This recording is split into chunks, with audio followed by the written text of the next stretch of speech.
I have you loud and clear. Hello. Welcome.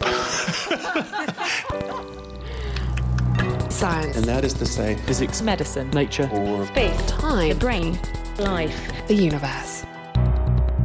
Hello, this week we're going to be asking you to fasten your seatbelts because later in the programme we're taking a trip into the future of fuels. We'll ask if biofuels really are that brilliant, and we'll find out how one lab is attempting to reinvent diesel.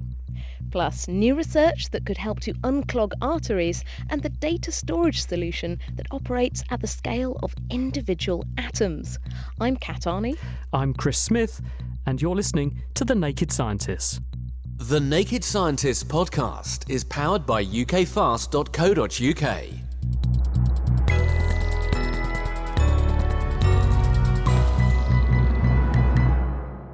First up this week, heart disease and strokes are the leading cause of death worldwide. They occur when blood vessels become furred up by fatty deposits called atheroma, which also contains dead and apoptotic cell debris, which the body seems to struggle to remove. Now, Stanford scientist Nick Leeper thinks he knows why, and may also have got to the heart of solving the problem. Our body will turn over as many as 100 billion cells per day, every day. That is a process known as efferocytosis. And efferocytosis is Greek, which means carry the dead to the grave. And it essentially refers to the process by which a dying cell is recognized for clearance by a phagocytic cell, like a macrophage. And it's quite interesting because this process of efferocytosis is highly efficient. And actually, if you look very carefully throughout the body, it's nearly impossible to find any evidence of dying or apoptotic cells in healthy tissue. The one exception to that is within the diseased blood vessel, where there is really an amazing accumulation of these cells and other necrotic debris.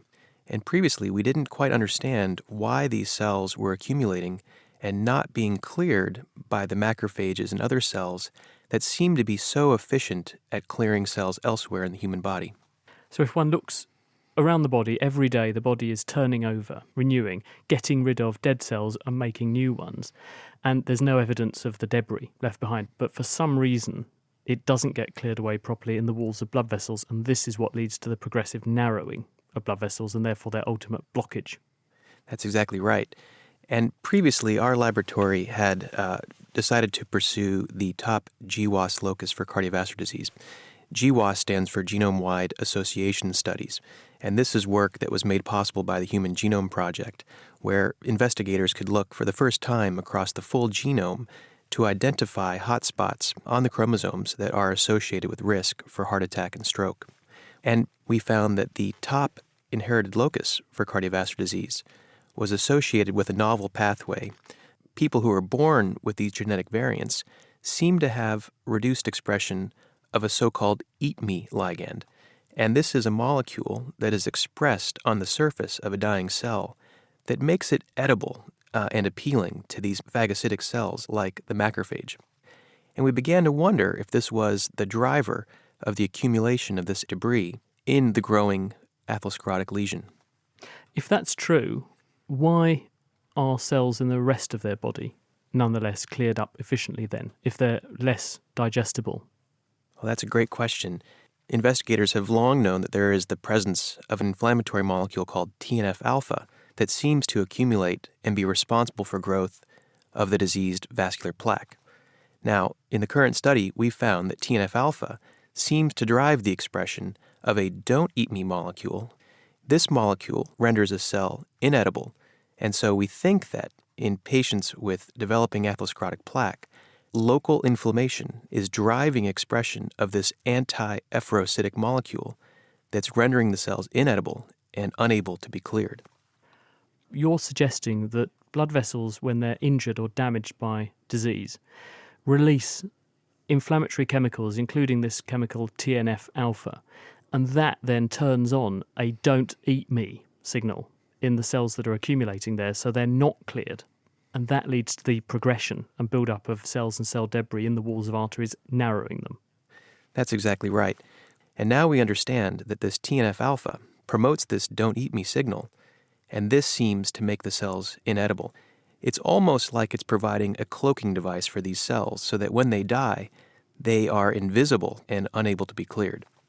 And if you take animals that are predestined to get furred up arteries and you block these signals in those animals, do they have lower levels of arterial clogging? Exactly. What we found was when we treated our mice who had very high cholesterols and were prone to developing atherosclerosis with antibodies that blocked this don't eat me signal, we found a profound improvement in cardiovascular disease. You do think then that if you intervene in this way in a person who has established heart disease, you might be able to chemically unclog arteries? Well, that's our goal. Obviously, our mouse findings are preliminary and need to be confirmed in human studies, but the extrapolation of our results would suggest that as we block the don't eat me signal, that we would be able to inhibit the progression of atherosclerosis and perhaps even begin to melt away plaque by shrinking the necrotic core. Sounds very encouraging, doesn't it? That was Nick Leeper, and his discovery was announced this week in the journal Nature. From films to food ordering, our world is increasingly held in the digital sphere, and this change in behaviour has led to a vast increase in data, and that data has to be stored. We've mentioned before on the programme how big data means big warehouses full of the hard drives, power supplies and the air conditioning needed to keep them all cool. But now researchers at Delft University of Technology in the Netherlands have come up with a new way to store data at thousands of times the density by using individual atoms. Claire Armstrong spoke with Sunda Orta to hear how. What we've been able to do is to essentially make a hard disk where you can store data in the forms of zeros and ones, just like you do on a regular hard disk, except that here the bits are all encoded by a single atom. There's just one atom for each bit, and then the position of that atom tells you whether the bit is a 0 or a 1. You can really compare it to, I think it's called an abacus, right? One of those old-fashioned calculators where you move beads around. Yeah. Here you're moving the atoms around, and that's exactly what you do. And that's how we store the data. Oh, okay. That's quite a nice analogy, actually, an abacus. And how are you actually doing this? What kind of atoms are you using? We are using chlorine atoms on a copper surface. And that was actually the big discovery here. We found that these chlorine atoms on this crystalline copper surface, which is perfectly flat, also forms a very smooth, regular grid of atoms. And then in that grid of atoms, we actually put on just too few chlorine atoms, essentially. And as a result, there were some atoms missing. So you have holes in the surface. And then it really looks like a sliding puzzle where one piece is missing and you can slide a piece towards a hole, and that's how you can move things around. Okay, wow. So you're really controlling things here at the atomic level. Yeah. How do you move an atom? So we do this work with a so-called tunneling microscope, an STM. That technique has been around since the 1980s. It consists of a very sharp needle that scans over the surface. And it kind of looks like a record player. And that needle is so sharp that it can feel the individual atoms on the surface. So it scans over the surface line by line. And then if you put all those height profiles together, you get your picture of where the atoms are. Now, once the picture is finished, you can then take your STM tip back to whichever atom you would like to move, and then use that same needle to move it around. Now, there's a few different techniques to do this. So either you can use the atom to drag them, or in some cases you can even pick up the atom and put them down.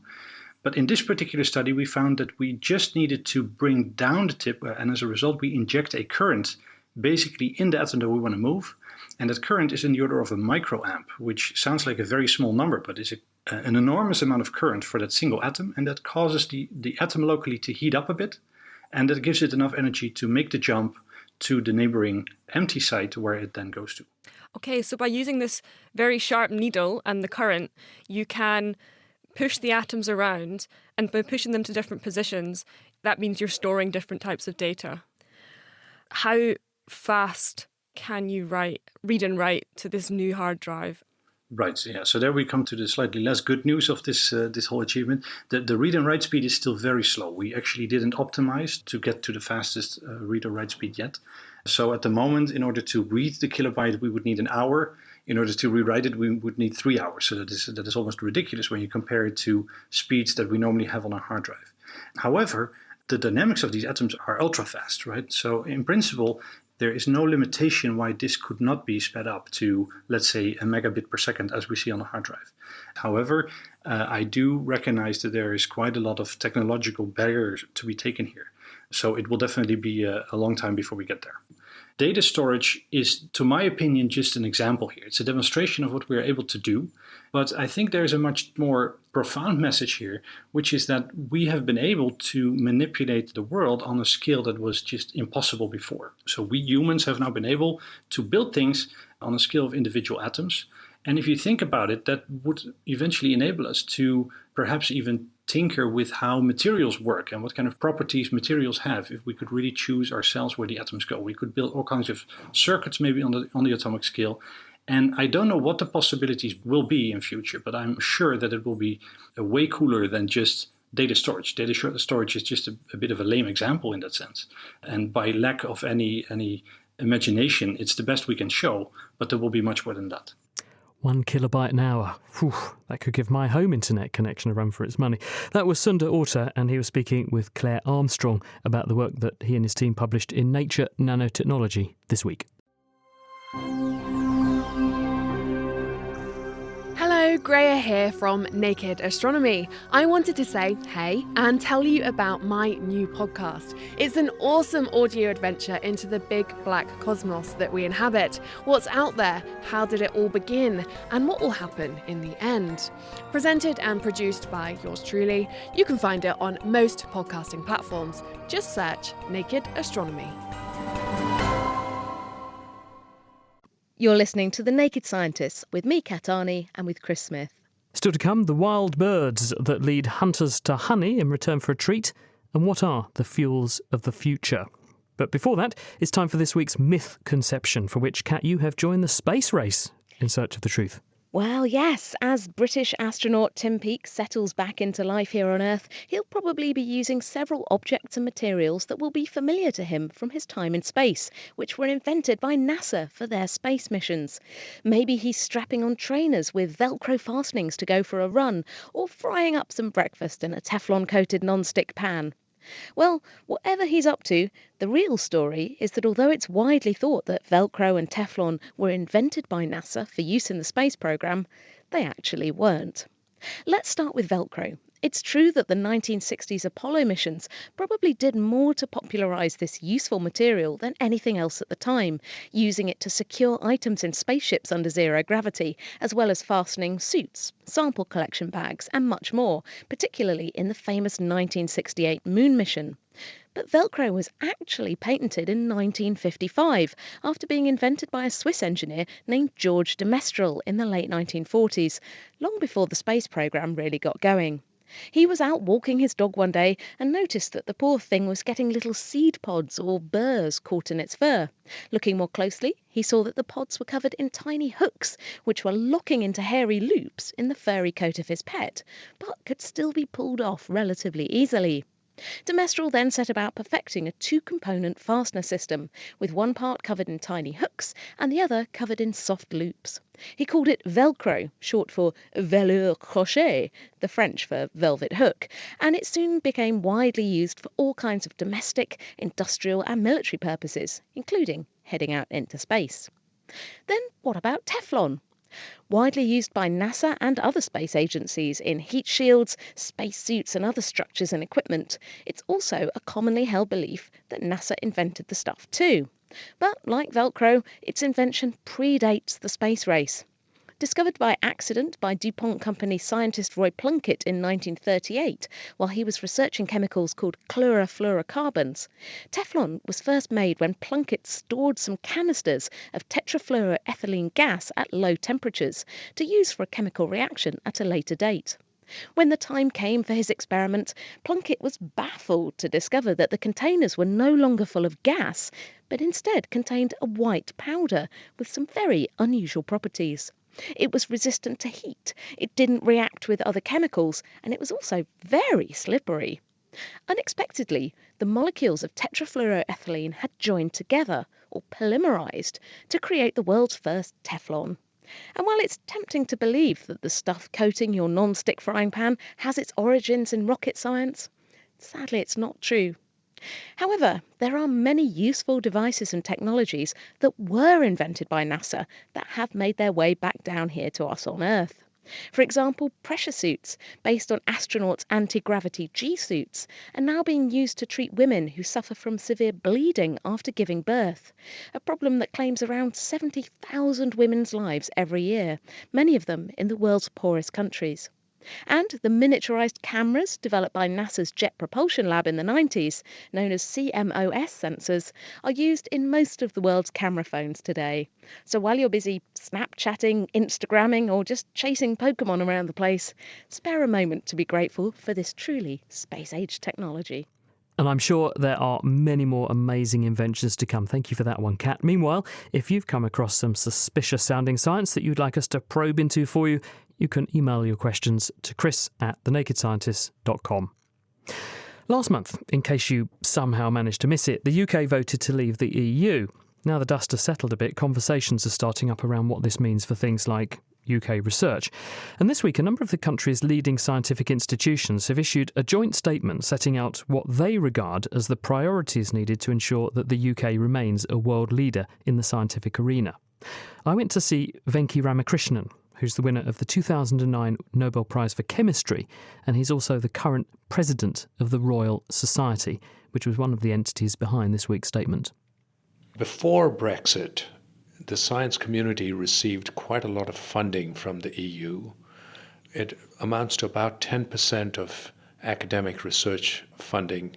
And it turns out that British scientists are actually very successful, so we get back more from the EU than proportionately we would have put into the EU science programs. That's not true of the overall contribution to the EU budget, but I'm simply talking about the science part. And that 10%, to give people some perspective, how much is that worth in monetary terms?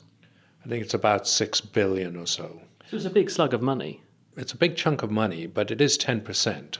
But what I would say is that more than the money, the EU allowed British scientists to be part of large networks, large-scale collaborations, big science that couldn't be done in any one country or by a small team. And it's these networks and collaborations that we think are even more important than the funding itself. So there are two challenges immediately to surmount here. One is that we do potentially face a 10% drop in funding in science, in the short term at least, in the UK. But the other is access to these wider European networks. Why would they necessarily be closed to Britain then? Well, if you want to be a full participant and you want to be part of the single market, then they require full mobility. And Switzerland, for instance, had a referendum in which they didn't want to include Croatia in the free mobility into Switzerland.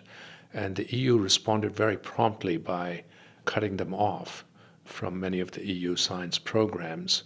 Now, those programs have been temporarily restored while Switzerland and the EU are negotiating. But my view is that given what has happened since with Brexit, the EU will not be predisposed to making things easy. I was going to say, are we not looking at this in a slightly one-way street view, in the sense that Britain is a major player scientifically in the world and especially in Europe? Therefore, it's also going to hurt Europe to ostracise the UK, isn't it? Precisely. And so what I'm hoping is that our EU partners put pressure on their governments as much as we try to persuade our own, so that some common sense agreement can be reached so that we can continue to be part of an EU-wide scientific activity, which will benefit both the rest of the EU and Britain.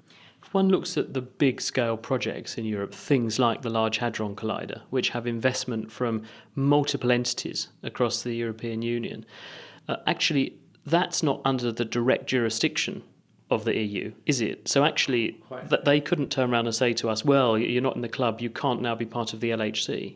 You're absolutely right. So things like CERN and the European Space Agency, they're all outside of the EU in the sense they're in autonomous organizations, they're funded by member states, and in fact, they have membership outside Europe.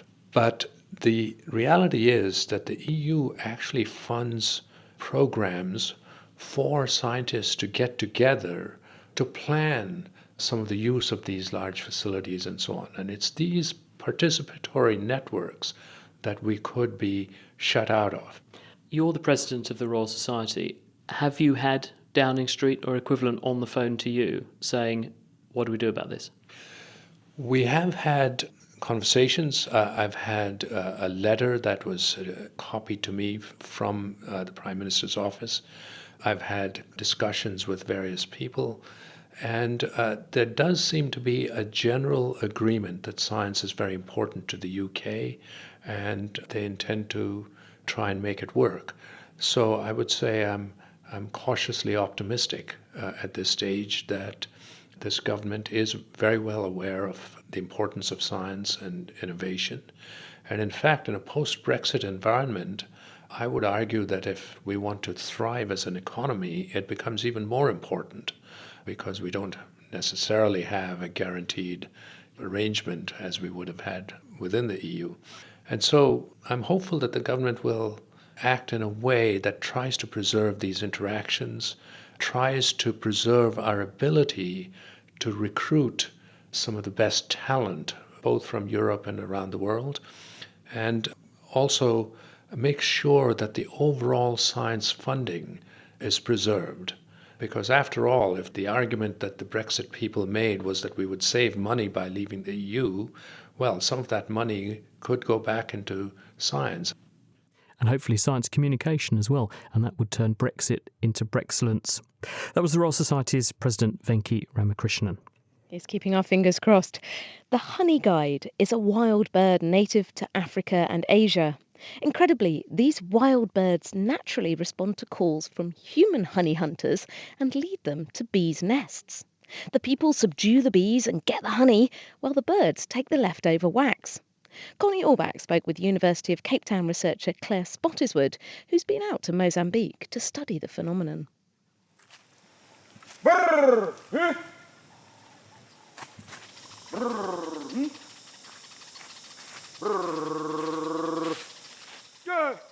So that was the sound of a Jawa honey hunter in the Nyasa National Reserve in northern Mozambique, and he was summoning a bird from the bush to help him. Brrr, And you then heard the chattering of a small brown bird, the greater honeyguide, which is an intriguingly odd species. Its favourite food is wax, and it cooperates with our own species to get it. So honeyguides love wax, and they know where bees' nests are located, but they're not much good at doing battle with the bees to get it out of their nests. Whereas humans, by contrast, as everyone knows, love honey and are experts at getting into bees' nests with the help of fire and tools. So the bird, through its calls and behaviour, indicates the location of bees' nests to human honey hunters. And in turn, humans use their sophisticated tools and fire to create smoke to subdue the bees, to open the nest and expose the wax for the honeyguides and the honey for the humans. That's amazing. And so these honey guides are wild? Yes, they're not domesticated or tamed or taught or coerced in any way. And you've been studying this. What have you been looking into? Well, our aim was to distinguish whether honey guides could specifically recognise and respond appropriately to signals directed at them by honey hunters. So we recorded a number of honey hunters making that special sound. And then we recorded the same individual honey hunters giving arbitrary noises that we asked them to call out. And these were either their names or the words in the local Jawa language for honey and honey guide. So if honey guides specifically recognised the information content of the brr sound, then they should be more likely to respond to a human making that sound versus other arbitrary human sounds that don't carry the same specific meaning. And you found that there was a relationship between that specific sound that I'm not going to do because I'm going to make a fool of myself, as opposed to the control sounds you used. Yes, when we made the brr call, we were twice as likely to be guided by honey guides compared to the control sounds. Not only that, but when we made these arbitrary human noises or arbitrary animal noises, honey guides often lost interest and stopped guiding us. So the upshot of all that was that the overall chance of being shown a bee's nest by a honey guide was actually more than tripled, from around a 16% success rate to a 54% success rate. So this need for a specific word, does that mean there's some sort of language going on? Are the honey hunters speaking to the honey guides? Certainly, from a layman's perspective, i.e. my perspective as someone who's not a linguist, it certainly does seem like a kind of proto-language where bird species understand these specific signals that they're giving to one another. And so what do you think led to this interaction? Is it just a behavioural adaptation that the birds learned through their lifetime, or do you think there's more to it than that? Well, honeyguides, they're also brood parasites. They're like cuckoos. They lay their eggs in other birds' nests and foist the cost of raising their young onto other species. So one intriguing consequence of this brood parasitic start to life is that honeyguides don't have the opportunity to learn from their own parents. So our best guess is that their propensity to guide humans is probably genetically inherited. Having said that, we've now seen a remarkable local adaptation to a specific signal used by a particular human population coexisting with honeyguides. And again, this is only a guess, but our best guess is that those local refinements are probably acquired through learning rather than being genetically inherited. So if this is a evolutionary adaptation, that gives me the idea that this should have been going on for a very, very long time. How long have the honey hunters been cooperating with birds, and where did their language come from? So to answer your first question about the age of the Human Honeyguide Association in general, well, it's hard to say, but it's probably very ancient indeed. But you also asked me about the origin of the particular call that humans use to cooperate with honeyguides. And I've asked this question to the Jawa honey hunters in Mozambique on many occasions, and they always say to me, well, we do it because our dads did it, they learnt it from their dads, and we really have no idea. It's just something that we do. Intriguingly, they also say, no one will disturb this thing. What it emphasises is that there's no incentive for any individual honeyguide to use any other signal because, of course, they'll end up finding less honey. So there's a sort of positive reinforcement that maintains that language in the population. I find that so fascinating. That's Claire Spottiswoode speaking with Connie Orbach about her study published in the journal Science.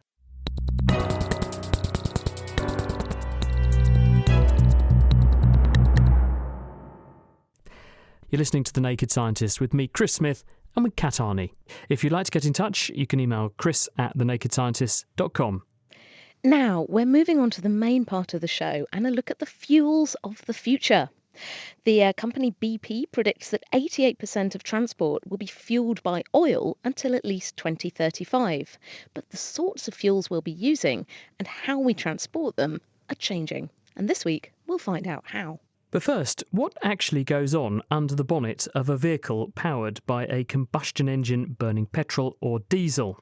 We sent Naked Scientist Connie Orbach to find out.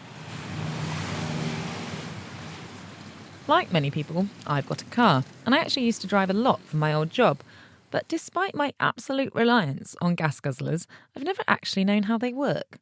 To change that embarrassing fact, I asked Cambridge University's Philip Garsed to take me through the basics. It's quite simple in many respects. All a petrol engine really is a series of cylinders, and inside the cylinders are things called pistons, which are basically big bits of metal which kind of seal nicely to the cylinder and can move up and down. And these pistons move up and down because of the fact that the engine is moving. The engine works by having the piston move up and down in a series of strokes. So in the first stage, you need to get the fuel and the air into the engine. So the piston moves down and it sucks in a mixture of air and fuel into the cylinder because it's sort of moving down and pulling in this mixture. At that point, a valve closes, the piston continues its movement and starts to move back up again. But because now this mixture is stuck inside the cylinder, it gets compressed really hard and you end up with all of this very flammable air and fuel in a very, very small space. At the point where everything is most compressed, we ignite a little spark, and that causes this fuel and air mixture to burn very, very quickly. And as it burns, it gets hot, and that forces down on this piston. That's where we get this mechanical energy out of the fuel. So that's stroke number 3. And the final thing that happens is we open a second valve, and as the piston continues its journey and goes back up again, it forces all that hot air and gas out of the cylinder, and then it goes to the exhaust pipe. So there's 4 strokes: bringing in the fuel and air, compressing the fuel and air, igniting it and burning it, and then exhausting it. Okay, we have this clever 4-stroke piston. but only one of the strokes is producing your power to drive the car forward. So even if it's working at super speed, that sounds like a pretty clunky journey to me. Yes, if you just had one cylinder, it would be very, very bumpy. You'd get a periodic big shove of mechanical energy and not much the rest of the time. Which is why in real life, in a car, you have several cylinders. It depends on the size of the car. You can have 4, 8, 16. You arrange it so that they are doing all of these parts of the cycle at different times. And they all go slightly out of sequence with each other, and that gives us much better, much smoother power output. Philip mentioned that the movement of the piston is provided by the movement of the car. But unless I'm very, very confused, most cars start from a stationary position. The engine can only keep moving by already being moving, which is why we need things like starter motors. When you're starting your car, you turn the ignition and you hear it sort of whirring up, and that's an electric motor. It's causing the pistons to move up and down in the right way, so that we can, at exactly the right time, bring in the fuel, burn it, and get the thing going. In the olden days, you had to do that by hand, and it was a pretty hard job turning the engine over to get it to start. So that's why when my battery's flat, I can't start my engine. It's because this initial electrical impulse isn't there to get the thing moving. Yes, if you've got no battery, the motor can't turn and your engine is just sitting there. But if your battery is flat, one thing you can do is push the car along until it's going fast enough, and sometimes if you get your timing exactly right, you can get it to start that way. Wow, I always thought a push start was just some kind of magic. But my naivety aside, petrol isn't the only fuel available. What's different about diesel?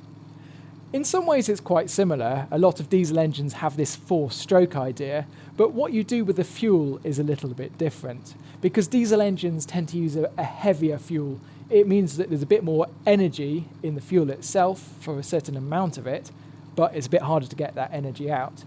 And so instead of bringing in fuel and air when you're sucking things into the engine, you just bring in air. Once you have that air stuck inside the cylinder, you then compress it really, really hard, far more than in a petrol engine. And actually, if you compress air, it tends to get very, very hot. And so when you've got to the point where the air is at its most compressed, then you inject the fuel straight into the cylinder, and it almost immediately vaporizes, and then, because it's so hot there, it burns. And it burns nicely and consistently, and that's the point at which it forces the piston back down again. So the difference is in how we put the fuel into the cylinder. After that, it's kind of quite similar. So what is it about diesel and petrol, the fuels themselves, that means you need these two different systems?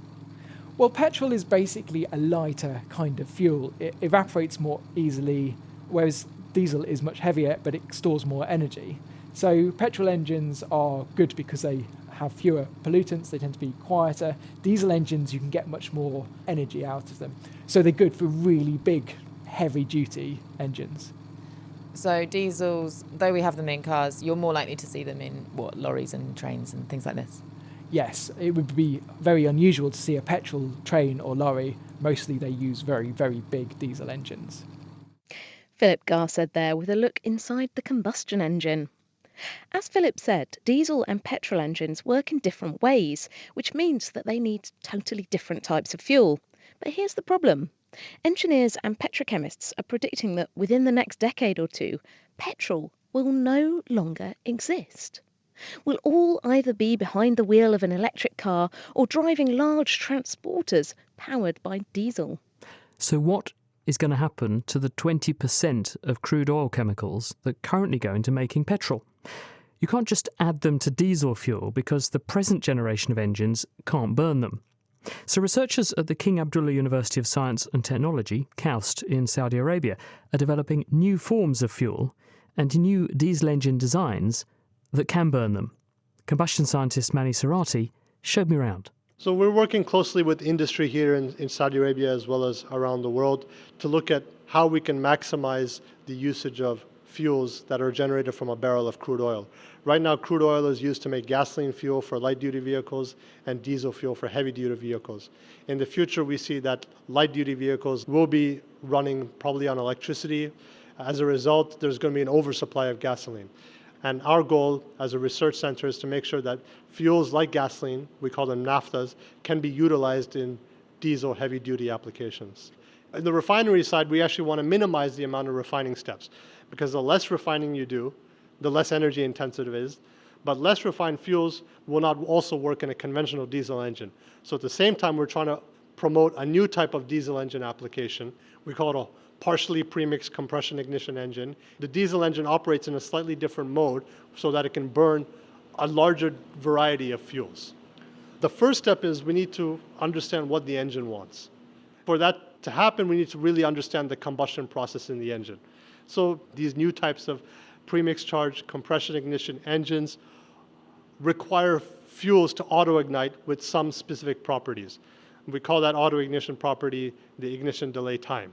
So if we know this parameter, then we can say, how can we formulate the fuel to provide the ignition delay time that the engine wants?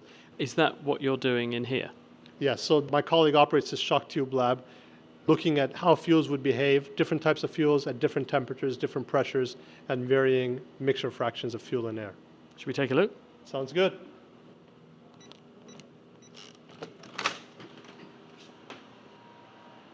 This is a big room, and there are a sequence of very, very large stainless steel pipes. They're, 6 inches in diameter pipes, stretching the length of the room. What are they? What do you do with them? The pipes are roughly separated in half. 4 meters is what we call the driver section of the shock tube. 4 meters is the driven section. And these two sections of pipe are separated by a diaphragm. This is the diaphragm. It's made of aluminum, and on the diaphragm there's a score. It's scored to facilitate a bursting of the diaphragm. Then on the driver section, an inert gas is injected up to a very high pressure. And then we apply a slight prick to the diaphragm. As the diaphragm bursts, a shock wave will be accelerated down the second half of the tube. In the second half of the tube, there's a mixture of fuel and air. As the shock wave travels down, it compresses the test gases, and then the shock wave hits the end of this tube and reflects back. And as it reflects back, that reflected shock further compresses this fuel-air mixture. There is a series of pressure sensors to determine the shock speed, also to determine what is the pressure of the test gas section. What about the chemical composition of what's going on in there? Can you see that going on too? Absolutely. So as the reflected shock goes back, it heats up the fuel-air mixture.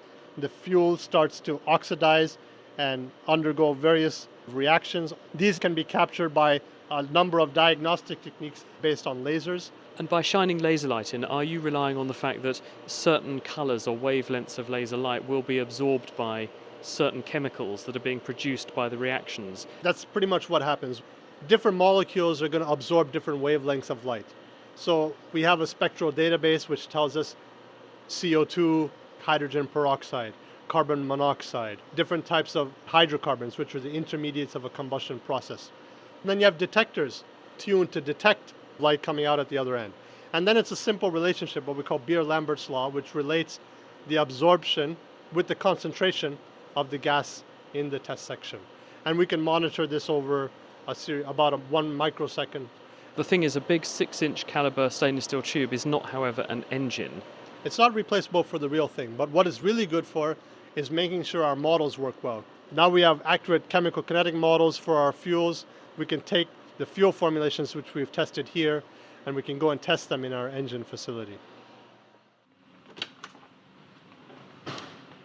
Well, it certainly smells like an engine room in here. It's that beautiful oily smell that people who like fiddling with cars will be acquainted with. So we've got 2 big engines in here. A lot of wrenches. What's the difference between the 2? One is primarily used for a gasoline engine, so it's a spark ignition engine, and the other is mainly meant for diesel engine research as a compression ignition engine. And they're all rigged up with a whole panoply of different sensors so that you can monitor the conditions going on. Yes, so just like in the shock tube lab, we were very concerned with the temperature, the pressure, and the mixture, and how that affects the ignition process. The same way, in an engine, you got to control these 3 parameters. We have compressors to control the pressure intake. We sometimes have heating jackets to control the temperature of the intake stream. We can vary the engine speed to determine the temperature inside the cylinder, the pressure inside the cylinder. And by varying the amount of fuel injected, we vary the mixture fraction inside the cylinder, the mixture stratification. We also measure the emissions that you would be concerned about coming from your engine. And then what? Do you go back to the automotive manufacturers and say, right, look, we know what the fuels can do. This is what you need the engines to do to accommodate these fuels? That's exactly right. And there's also an engine research community that's helping to develop new types of engine combustion modes. And the research community has developed these engines and said these are the types of engines that are more efficient, cleaner burning. These are the combustion engines of the future. In order for industry to adopt them, industry needs to be comfortable, not only that they can make these engines, but they're also going to have the fuel that these engines require. Mani Sarati at the King Abdullah University of Science and Technology in Saudi Arabia. Thank you to them for letting me into their facility. You're listening to The Naked Scientist with me, Kat Arney, and with him, Chris Smith. So we could keep refining the burning process of crude oil to make the system as efficient as possible. But why do we have to use fossil fuels at all? Biofuels have been around for the last few decades, and they can be used in pre-existing engines. But if biofuels are so great, why do they only make up a tiny fraction of the fuel we currently put in our tanks? Let's talk to Chris Chuck. He's a researcher from the University of Bath. Hi, Chris. Hi there. So what are biofuels? What are these things? Well, simply a biofuel is just a liquid fuel where most of the molecule, if not all the molecule, is derived from a source of biomass. Now, this biomass could be vegetable oil, could be sugars, plants, grass, waste food, any type of plant biomass. When we hear about people running their cars off old chip fat, that's a biofuel. That's absolutely a biofuel. Yeah, that was one of the early ones. And in places like Brazil as well, they run cars off ethanol, and that's derived from plants as well. So in Brazil, they're using sugarcane. They're growing sugarcane in their vast areas of lands that are suitable for that and turn it into ethanol. It's one of the most successful biofuels on the market. So we've got all these different biofuels from different sources. What are some of these sources? You've talked briefly about some of them. And are they all the same? Are they just all equivalently good or bad? There's a great diversity of biofuels either on the market or being developed at the moment. Some of them are to fit the role of petrol, diesel, or aviation fuel, which all have different properties. In other kinds, it's where you actually derive them from. So we really have two definitions of a biofuel, whether it's a first-generation biofuel made from food matter or it's grown on land needed for food production, or second-generation biofuels where the biomass doesn't compete with food. And this is a much, much bigger resource. And so we come to talk about agricultural residues, forestry waste, waste food, even algae and seaweed to produce biofuels from this. Now, because they're so diverse, these different types of biomass, we have to use lots of different chemical and biological processes to make the fuels from them. And does this mean that actually they're maybe not as efficient as just drilling the stuff out of the ground?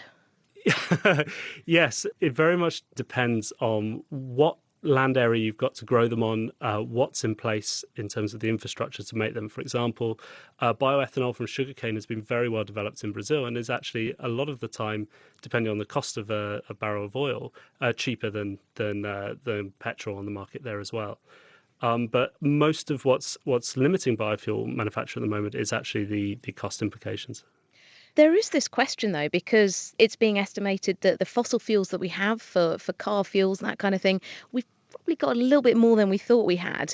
And if the idea is that eventually we'll all be running on electric cars, are biofuels really more like just a stopgap? Do we need to put time and effort and money into making them a replacement for fossil fuels? Well, this is quite a common misconception. Now, a lot of people have been looking at what our energy mix will look like in 2050 or even 2100.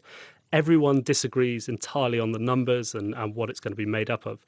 But one thing that all of these major models have suggested is that we need to increase the amount of biofuels being used. And if you take a rough average, it's approximately about 50% of our transport fuel will need to come from biofuels by 2050. And our electricity networks and other forms of energy generation just can't kind of meet that gap. Obviously, things like plants use carbon dioxide to grow. That's taking carbon dioxide out of the environment. Is that alteration of the carbon balance something that we should be taking into account almost regardless of the cost? Absolutely. So it's very complex to work out whether a biofuel actually is sustainable, actually is reducing carbon emissions on using fossil fuels. And in the last few decades, we've been developing the tools made in life cycle assessment to be able to make those statements, to be able to understand that. And so we really need drivers to push the biofuels, which are showing very big promise in reducing greenhouse gas emissions. Because I guess they're taking the carbon dioxide in from the environment, you're still burning it and putting back out, but that's almost like a closed loop, I suppose.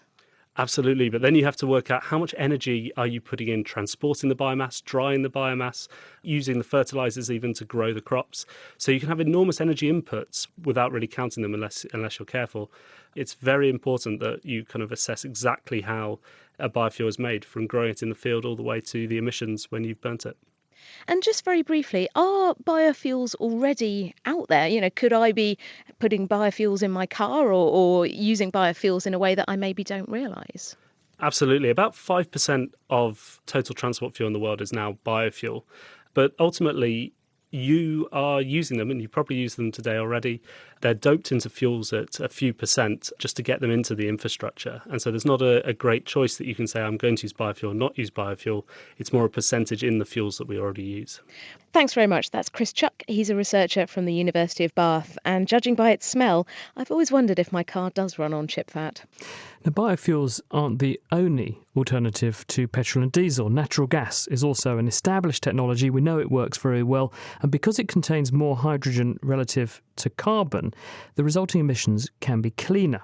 But there is still a catch, which David Firen Jimenez at Cambridge University is trying to solve. You better tell us what that problem is, David.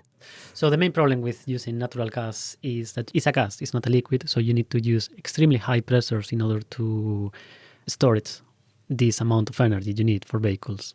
And why should high pressure be a problem? Well, it's related with safety, first of all. Imagine you have a car accident. 200 bar is a really, really high pressure. It's 200 atmospheres of pressure. But also is quite expensive, so we need to use compressors. Putting that another way, then, you're saying that to store the stuff, you need very high pressure cylinders, which they need to be built of strong stuff, which weighs a lot. And then just packing the gas in is taking a lot more energy because you're shoving it in under pressure. And that adds the cost up. Exactly. And the main problem is also refilling these tanks is going to be very difficult. So it's very easy to have just a couple of vehicles and just changing the tanks. But if we assume that every single vehicle is using natural gas, we will need to use like petrol stations that we have now. But and all equipped with very high pressure infrastructure. Pressure, yeah. So safety is going to be extremely big problem, and also economics is a big problem. And your answer? And the answer is use an alternative which is based on adsorbed natural gas. So basically what we do is using a microporous material in order to be able to store this natural gas as a liquid inside the porosity. These materials, they're called MOFs, aren't they? Metal organic frameworks. They look like honeycomb, I suppose, at the nano scale. Exactly. So we use these nanomaterials which has a microporosity which is on the size of the molecular size. So these really, really tiny holes that we have in these materials give extremely high surface areas. We are talking sometimes up to 10,000 square meters in a single gram of a material. Right, so you have a material that's got lots of holes in it, and the gas can go into those holes and stick to the sides, stick to the honeycomb, I suppose, the surfaces. So we have extremely high interaction between the walls of the porosity in these materials, and then these gas molecules are stored at much, much lower pressure. Are you saying that the structure of the honeycomb is such that it's got some kind of affinity or it likes the gas likes it, so the gas will sort of stick itself on? Exactly. And that means that instead of having to ram the gas in really hard under pressure, it just goes in there under much less pressure? Yeah, exactly. So the best example to see how the process works is when you are having a shower and you have all the vapor from the hot water is condensing in the mirror because it's a little bit colder than the rest of the room. So it's exactly the same phenomena. You're pulling the gas out of the gas and onto the walls. From the gas phase to the solid phase. And what materials are they? How do you make the gas stick to the material in this way? So everything is about absorption technologies. And about 20 years ago, we started using these metal organic frameworks. So we are really new materials. And we can really tune the properties of these materials from an atomic point of view. So we can really select the building blocks that we have in these materials. We have like a 3D Lego that we can create to play with this structure. And if you can tweak the chemical formula for them, does that mean you can make almost like a molecular filter where you can choose the chemistry that's going to select for the gas you want, and you could just chuck in a mixture of gases and it will pull out the one it wants and store it? Yeah, exactly. So we have we can improve the absorption capacity of the material, or we can improve the selectivity of the material. So we can tune these chemical properties, or sometimes even the size. So we may have materials with very, very tiny porosity, very well defined. Some molecules will be able to go through this porosity, some others will not. This is going to be a molecular sieve. And how much gas can one pack into a cylinder which you would fill with this porous material instead of just having an empty space then? Yeah, so the Department of Energy of the United States, for example, they have the targets of storing the same amount of fuel that you need to store at 250 bar, but at 60 bar. So it's much, much lower pressure, but needs to have exactly the same capacity. Still pretty high pressure though, isn't it? 60 atmosphere, 60 bar. 60 bar is also really high, but you don't need to have two-stage compressors. You only need to have one single-stage compressor, which means that it's much easier to include into petrol stations at the end. What's the uptake been like, and is there interest from industry to actually deploy this? So there are a lot of companies that are very interested in these technologies. The first one was BASF, the German company. They started synthesizing these materials, and you can buy them, but they are very expensive right now because they are sold in a very, very low scale. And there are also a lot of spin-outs coming out from universities. Dare I ask when? It's difficult to know when are they going to start using these materials, but it would be nice to see something in 10 years' time, at least. Thank you very much, David Fyron Jimenez from Cambridge University. And thank you very much also to our other guests this week, Phil Garsed, Mani Sarati, and also Chris Chuck. And to round off the show, it's time for our question of the week. Lushka Bibic has been looking inwards for the answer to this week's question. The Naked Scientist's Question of the Week, brought to you in association with the Houter Wisman Foundation, supporting science and education from Alpha to Omega. Hi, Naked Scientists. My question is, why does my stomach loudly grumble when I'm hungry? To get to the bottom of it, we turn to Dr. Roshini Rash from Medical Trinity Center in New York. Stomach rumbling, or growling as we call it, can be very common and quite normal in most cases. What's happening here is your digestive tract is a hollow tube that moves food and drink along. When you have a mixture of liquid, food, gas moving along through the intestine, that can cause noises, sometimes quite loud.